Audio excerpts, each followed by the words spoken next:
CPM-ൽ കത്ത് ചോർച്ച വിവാദം. PBക്ക് ഗുരുതര ആരോപണങ്ങൾ ഉന്നയിച്ച് ചെന്നൈ വ്യവസായി നൽകിയ പരാതി കോടതി രേഖയായി എത്തിയതിൽ പാർട്ടി നേതൃത്വത്തിന് ഞെട്ടൽ. ലണ്ടൻ മലയാളി രാജേഷ് കൃഷ്ണ വഴി പാർട്ടി നേതാക്കളുടെ അക്കൗണ്ടിലേക്ക് പണം എത്തിയെന്ന ആരോപണങ്ങളാണ് പരാതിയിലുള്ളത്. കത്ത് ചോർത്തിയത് MV ഗോവിന്ദന്റെ മകനാണെന്ന് സംശയിക്കുന്നുവെന്നാണ് പരാതി നൽകിയ മുഹമ്മദ് ഷെർഷാദ് പറയുന്നത്. ചോർച്ച അന്വേഷിക്കണമെന്നാവശ്യപ്പെട്ട് CPM ജനറൽ സെക്രട്ടറി MA ബേബിക്ക് പുതിയ കത്ത് നൽകി.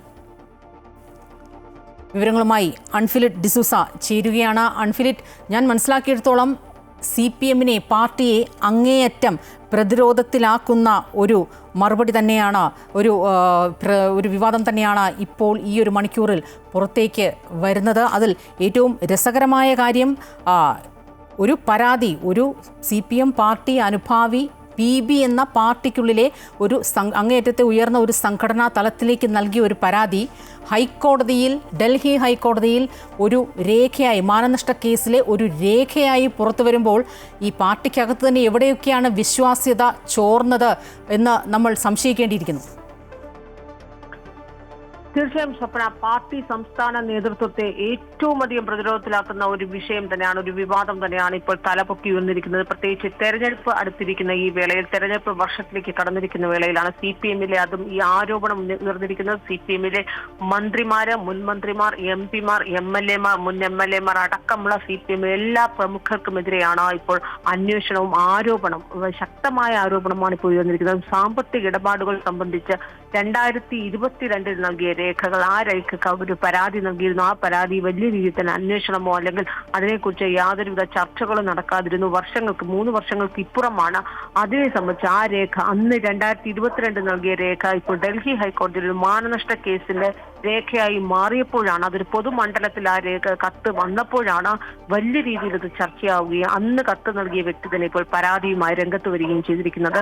അതായത് 2022 ചെന്നൈ വ്യവസായിയായ മുഹമ്മദ് ഷെർഷാദ്, അദ്ദേഹം CPM പാർട്ടിയുമായി അനുഭവമുള്ള ഒരു വ്യക്തിയാണ്. അദ്ദേഹം 2022 പോളിറ്റ് ബ്യൂറോ അംഗത്തിനാണ് വളരെ രഹസ്യമായി ഒരു കത്ത് നൽകുകയായിരുന്നു. ആ കത്തിൽ വളരെ ഗുരുതരമായ ആരോപണങ്ങളാണ് മുഹമ്മദ് ഷെർഷാദ് ഉന്നയിച്ചിരുന്നത്. അതായത് ലണ്ടൻ വ്യവസായി മലയാളിയായ രാജേഷ് കൃഷ്ണ ചെന്നൈ ആസ്ഥാനമായി ഒരു ബിസിനസ് അല്ലെങ്കിൽ വ്യവസായ സംരംഭം തുടങ്ങുകയാണ്. അതിന് നിക്ഷേപമായി വലിയ രീതിയിലുള്ള കോടികൾ നിക്ഷേപമായിട്ടിരിക്കുന്നു. അത് വിദേശത്തു നിന്നാണ് പല അക്കൗണ്ടുകളിലായി പണം വന്നിരിക്കുന്നു. ഇതിൽ പല അക്കൗണ്ടുകളിലായി മാറ്റുകയും ഈ അക്കൗണ്ടുകൾ പലതും CPM-ലെ ഉന്നതരുടെ അക്കൗണ്ടുകളിലേക്ക് വന്നു എന്ന് ആണ് ഈ മുഹമ്മദ് ഷെർഷാദ് പരാതിയായി നൽകിയതും. ഇതേക്കുറിച്ച് വിശദമായ അന്വേഷണം പാർട്ടി പോളിറ്റ് ബ്യൂറോ അല്ലെങ്കിൽ പാർട്ടി CPM കേന്ദ്ര നേതൃത്വത്തിൽ വിശദമായ അന്വേഷണം നടത്തണമെന്നാണ് അദ്ദേഹം ആവശ്യപ്പെട്ടത്. ചെന്നൈ വ്യവസായി, അതായത് CPM-ലെ 2022 ഈ പരാതി നൽകുമ്പോൾ രണ്ടാം പിണറായി സർക്കാർ അധികാരത്തിൽ വന്നു കഴിഞ്ഞു. രണ്ടാം പിണറായി സർക്കാരിന്റെ അധികാരത്തിലുള്ള രണ്ടാം സർക്കാരിന്റെ മന്ത്രിമാരും ഒന്നാം സർക്കാരിലെ മന്ത്രിമാരും MP-മാരും MLA-മാരും അടങ്ങുന്ന പ്രമുഖരുടെ അക്കൗണ്ടുകളിലേക്ക് വിദേശത്തു നിന്നുള്ള ഈ രാജേഷ് കൃഷ്ണ വഴി അക്കൗണ്ടുകളിലേക്ക് പണം വന്നിട്ടുണ്ട് എന്നും ഇത് വളരെ ഗുരുതരമാണ് എന്നും ഇതേക്കുറിച്ച് അന്വേഷണം നടത്തണമെന്നുമാണ് ചെന്നൈ വ്യവസായിയായ മുഹമ്മദ് ഷെർഷാദ് പോളിറ്റ് ബ്യൂറോ അംഗത്തിന് കത്ത് നൽകിയത്. എന്നാൽ ആ കത്തെക്കുറിച്ച് വലിയ രീതിയിൽ അന്വേഷണം നടത്തുകയോ അത് വെളിച്ചത്ത് വരികയോ ഒന്നും ഉണ്ടായിരുന്നില്ല. അതിനുശേഷം കഴിഞ്ഞ വർഷം മധുരയിൽ പാർട്ടി കോൺഗ്രസ് നടക്കുന്ന വേളയിൽ ഈ ആരോപണ വിധേയനായ ഈ രാജേഷ് കൃഷ്ണ പാർട്ടിയുടെ പ്രതിനിധിയായി മധുരയില് പാർട്ടി സമ്മേളനത്തിൽ പങ്കെടുക്കാൻ വന്നിരുന്നു. അദ്ദേഹം ആ പാർട്ടി പ്രതിനിധിയായി വന്നപ്പോൾ അവിടെ ഏറ്റവും മുതിർന്ന ഒരു നേതാവ് തന്നെ, CPM നേതാവ് തന്നെ, ഇദ്ദേഹം ആരോപണ വിധേയനായ വ്യക്തിയാണല്ലോ, ഇദ്ദേഹത്തിനെതിരെയാണല്ലോ പരാതി വന്നത്. അപ്പോൾ ഇദ്ദേഹം ഈ പാർട്ടി സമ്മേളനത്തിൽ പങ്കെടുക്കുന്നത് എങ്ങനെ എന്നൊരു ചോദ്യം ഉയർത്തുകയും ഉടനെ തന്നെ ആ പാർട്ടി സമ്മേളനത്തിൽ പങ്കെടുപ്പിക്കാതെ ഇയാളെ പുറത്തു പോകാൻ ഇയാളോട് ആവശ്യപ്പെടുകയുമായിരുന്നു. കാരണം അത് ഏറെക്കുറെ ഒരു രഹസ്യമായി തന്നെ അവിടെ നടന്ന വിഷയമായിരുന്നു. എന്നാൽ മാധ്യമങ്ങൾക്കൊക്കെ ഈ വാർത്ത ചോർന്നു കിട്ടുകയും ചെയ്തു. അങ്ങനെ രാജേഷ് കൃഷ്ണ പ്രകോപിതനായാണ് തനിക്കെതിരെ ഗുരുതരമായ ആരോപണം തനിക്കെതിരെ ഉയർന്നിരിക്കുന്നുവെന്നും ഇതിനെതിരെ അദ്ദേഹം മാനനഷ്ട കേസിന് ഫയൽ ചെയ്യുകയായിരുന്നു രാജേഷ് കൃഷ്ണ ചെയ്തത്. ഈ മാനനഷ്ട കേസ് അദ്ദേഹം ഡൽഹി ഹൈക്കോടതിയിലാണ് ഫയൽ ചെയ്തത്. അതിൽ അദ്ദേഹം പറയുന്നത് താനിതിൽ നിരപരാധിയാണ്, തനിക്കിതുമായി ഈ പുറത്തു വരുന്ന ഈ ആരോപണങ്ങളുമായി തനിക്ക് യാതൊരു ബന്ധവുമില്ല എന്ന് കാട്ടി ഈ തനിക്കെതിരെ തന്നെ പോലൊരു വ്യവസായിക്കും CPM-മായി ബന്ധപ്പെട്ട ഒരു വ്യക്തിക്കും ഈ രീതിയിൽ ഒരു ഗുരുതരമായ ആരോപണം ഉയർന്നു വന്നപ്പോൾ ഇതേക്കുറിച്ച് അന്വേഷിക്കണമെന്ന് ആവശ്യപ്പെട്ട് അദ്ദേഹം ഡൽഹി ഹൈക്കോടതിയിൽ മാനനഷ്ടത്തിന് കേസ് ഫയൽ ചെയ്തു. ഈ കേസ് ഫയൽ ചെയ്യുമ്പോൾ അദ്ദേഹം മാധ്യമപ്രവർത്തകർക്കെതിരെയാണ് കേസ് ഫയൽ ചെയ്തത്. അപ്പോൾ അത് കൃത്യമായൊരു ബലപ്പെടുത്തുന്ന രേഖയായി അദ്ദേഹം ഡൽഹി ഹൈക്കോടതിയിൽ സമർപ്പിച്ചതാണ് CPM പോളിറ്റ് ബ്യൂറോ അംഗത്തിന് അന്ന് ചെന്നൈ വ്യവസായി ഷർഷാദ് നൽകിയ ആ കത്താണ് അദ്ദേഹം അത് ഡൽഹി ഹൈക്കോടതിയിൽ ഈ മാനനഷ്ട കേസിനെ ബലപ്പെടുത്താനായുള്ള രേഖയായി സമർപ്പിച്ചത്. ഇപ്പോൾ ആ രേഖ, അതായത് വളരെ രഹസ്യമായി പോളിറ്റ് ബ്യൂറോ അംഗത്തിന് വളരെ രഹസ്യ സ്വഭാവത്തോടുകൂടി പോളിറ്റ് ബ്യൂറോ അംഗത്തിന് നൽകിയ കത്ത് എങ്ങനെ രാജേഷ് കൃഷ്ണ കിട്ടി എന്ന ചോദ്യമാണ് ഇപ്പോൾ ഉയരുന്നത്. ഈ കത്ത് എങ്ങനെ ഡൽഹി ഹൈക്കോടതിയിൽ വന്നു? ഈ എങ്ങനെ രാജേഷ് കൃഷ്ണയ്ക്ക്, അതും വളരെ മെയിലായി അയച്ചൊരു കത്താണ്. അന്ന് പോളിറ്റ് ബ്യൂറോ അംഗത്തിന് ഈ മുഹമ്മദ് ഷർഷാ ചെന്നൈ വ്യവസായി മെയിലായി നൽകിയ കത്ത്, ആ മെയിൽ എങ്ങനെ ചോർന്ന് രാജേഷ് കൃഷ്ണയുടെ കയ്യിൽ കിട്ടി, അദ്ദേഹം അതെങ്ങനെ ഡൽഹി ഹൈക്കോടതിയിൽ രേഖയായി നൽകിയെന്ന ചോദ്യമാണ് ഇപ്പോൾ ഉയരുന്നത്. ഇതിനെതിരെ താൻ നൽകിയ കത്ത് ചോർത്തി നൽകിയെന്ന് ആരോപിച്ചാണ് വീണ്ടും ഇപ്പോൾ ഈ ഷർഷാദ് രംഗത്ത് വരികയും ഷർഷാദ് ഇപ്പോൾ ജനറൽ സെക്രട്ടറി ആയിരിക്കുന്ന MA ബേബിക്ക് ഔദ്യോഗികമായ ഒരു പരാതി നൽകുകയും അദ്ദേഹം ചെയ്തിരിക്കുകയാണ്. ഈ കത്ത് ചോർന്നു നൽകി, താൻ 2022 നൽകിയ കത്ത് എങ്ങനെയാണ് ഇത് പുറത്തു വന്നത്? മാത്രമല്ല, ഇത് ചോർന്നതിന് പിന്നിൽ അദ്ദേഹം വളരെ ഗുരുതരമായ ഒരു ആരോപണം കൂടി മുഹമ്മദ് ഷർഷാദ് ഉന്നയിക്കുന്നുണ്ട്. ഈ കത്ത് ചോർന്നു നൽകിയത് CPM സംസ്ഥാന സെക്രട്ടറി ആയിരിക്കുന്ന MV ഗോവിന്ദന്റെ മകൻ ശ്യാമാണ് ഇത് കത്ത് ചോർത്ത് നൽകിയെന്ന അതീവ ഗുരുതരമായ ഒരു ആരോപണം കൂടി ഉന്നയിച്ചുകൊണ്ടാണ് വീണ്ടും രണ്ടാമത് MA Baby, general secretary MA ബേബിക്ക് ഷർഷാദ് പരാതി നൽകിയിരിക്കുന്നത്. ഇതേ പരാതി സംസ്ഥാന നേതൃത്വത്തിനും നൽകിയെന്നാണ് നമ്മൾ മനസ്സിലാക്കുന്നത്. എന്നാൽ ഈ പരാതി രണ്ടാമത് നൽകുമ്പോൾ ഇതേക്കുറിച്ച് MA ബേബി പ്രതികരിക്കുന്നുണ്ട്. ഇങ്ങനൊരു കത്ത് ലഭിച്ചിട്ടില്ല, കണ്ടിട്ടില്ല എന്ന രീതിയിലാണ് MA ബേബി പരാതി നൽകിയിരിക്കുന്നത്. എന്തായാലും ഒരു കാര്യം വ്യക്തമാണ്, ഈ ചെന്നൈ വ്യവസായിയായിരിക്കുന്ന മുഹമ്മദ് ഷർഷാദ് രംഗത്തുണ്ട്. അദ്ദേഹം തന്റെ കയ്യിൽ രേഖകളുണ്ട്. അദ്ദേഹം 2022 ഉന്നയിച്ചത് അതീവ ഗുരുതരമായ ആരോപണങ്ങളാണ്. CPMന്റെ പ്രമുഖ നേതാക്കൾ, മന്ത്രിമാരടക്കമുള്ള പ്രമുഖ നേതാക്കളുടെ അക്കൗണ്ടിലേക്ക് അനധികൃതമായി പണം, ഇവർ നൽകിയ സാമ്പത്തിക ഇടപാടുകൾ സംബന്ധിച്ച രേഖകൾ തന്റെ കയ്യിലുണ്ട്. ഇതേക്കുറിച്ച് അന്വേഷിക്കണമെന്ന് അദ്ദേഹം പറയുന്നു. 2 വർഷത്തോളം ഇത് വലിയ രീതിയിൽ ചർച്ചയായില്ല. ആ പരാതി വീണ്ടും ഈ ലണ്ടനിലെ വ്യവസായി ഒരു രേഖയായി ഡൽഹി ഹൈക്കോടതിയിൽ നൽകുന്നു. ആ രേഖയായി നൽകുമ്പോൾ ഉറപ്പായും കോടതിയുടെ മുന്നിലിരിക്കുന്ന ഒരു വിഷയമാണ്. ഈ ഒരു മാനനഷ്ട കേസിനെ കുറിച്ച് കോടതി അന്വേഷിക്കുമ്പോൾ സ്വാഭാവികമായും ആ പരാതി അദ്ദേഹം നൽകുമ്പോൾ പരാതിയെക്കുറിച്ചുള്ള അന്വേഷണം ഉണ്ടാകുന്ന കാര്യത്തിൽ യാതൊരു തർക്കവുമില്ല.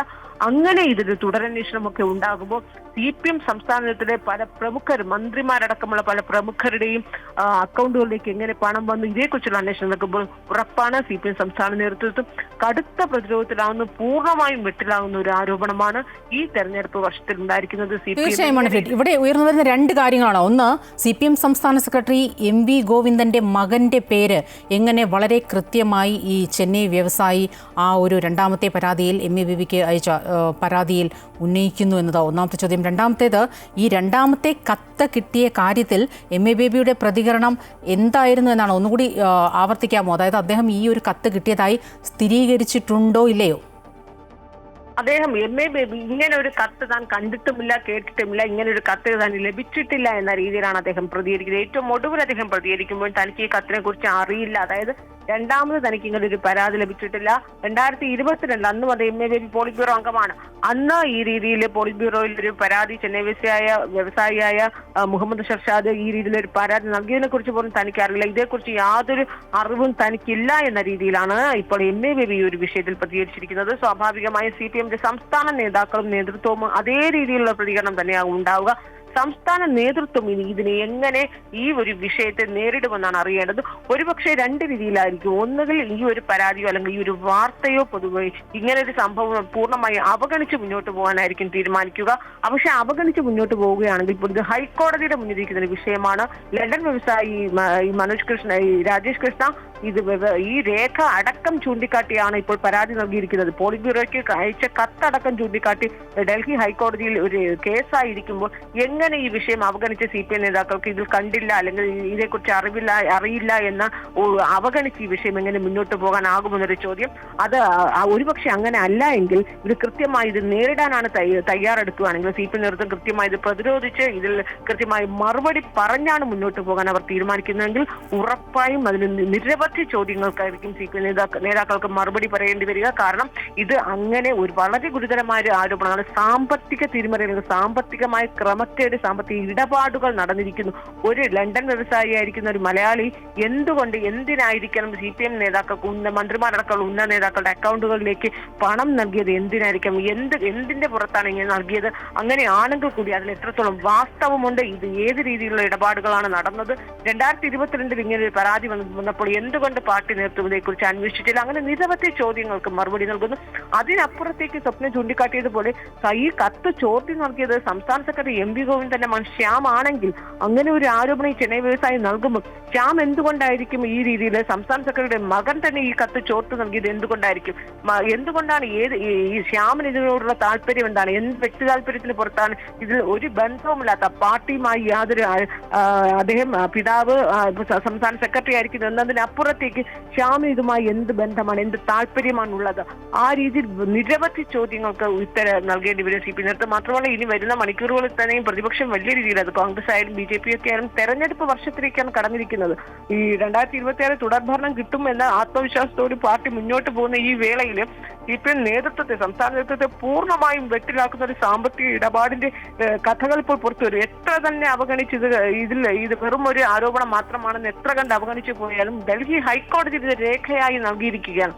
അതുകൊണ്ട് തന്നെ പൊതുമണ്ഡലത്തിൽ ഈ കത്ത് 2022 നൽകിയ കത്ത് ഇപ്പോൾ പൊതുമണ്ഡലത്തിൽ വന്നു കഴിഞ്ഞു. അതിനെ ഒരിക്കൽ പോലും അതിനെ പൂർണ്ണമായി അവഗണിച്ച നേതൃത്വത്തിന് മുന്നോട്ട് പോകാൻ സാധ്യമല്ല. ഇതൊക്കെ രേഖകളായി മുന്നിലുണ്ട്. അതുകൊണ്ട് തന്നെ ഇനി വരും ദിവസങ്ങളിൽ അല്ലെങ്കിൽ വരും മണിക്കൂറുകളിലൊക്കെ ഇതിന് കൃത്യമായ മറുപടി നൽകുന്ന ഒരു കാര്യം ഉറപ്പാണ്, ഇത് പൂർണ്ണമായും അത് തന്നെയാണ് നമുക്കറിയേണ്ടത്. ഈ കത്ത് ചോർച്ച ഏത് രീതിയിലാകും പാർട്ടി നേരിടുക, അതിൽ വിശദീകരണം നൽകുക. ഈ അൻഫിൽ സൂചിപ്പിച്ചതുപോലെ ഒരു തെരഞ്ഞെടുപ്പ് വർഷമാണ് വരാനിരിക്കുന്നത്. സ്വാഭാവികമായും വലിയ രീതിയിൽ ഇത് ഒരു ആയുധമാക്കാൻ പ്രതിപക്ഷമടക്കം ശ്രമിക്കുന്ന ഒരു സാഹചര്യം നിലനിൽക്കുന്നുണ്ട്. അതിലുമപ്പുറം വളരെ ഉയർന്ന വലിയ തരത്തിലുള്ള സാമ്പത്തിക ഇടപാടുകൾ സംബന്ധിച്ച തരത്തിലുള്ള ആരോപണങ്ങളാണ് കത്തിലുള്ളത്. എന്താണ് കത്തുമായി ചുറ്റിപ്പറ്റി നിൽക്കുന്ന വിവാദം? അതിൻ്റെ ചുരുളഴിക്കുന്ന മണിക്കൂറുകൾ തന്നെയാകും, ദിവസങ്ങൾ തന്നെയാകും ഇനി വരിക. അൻഫിൽറ്റാണ് വിവരങ്ങളുമായി ചേർന്നത്.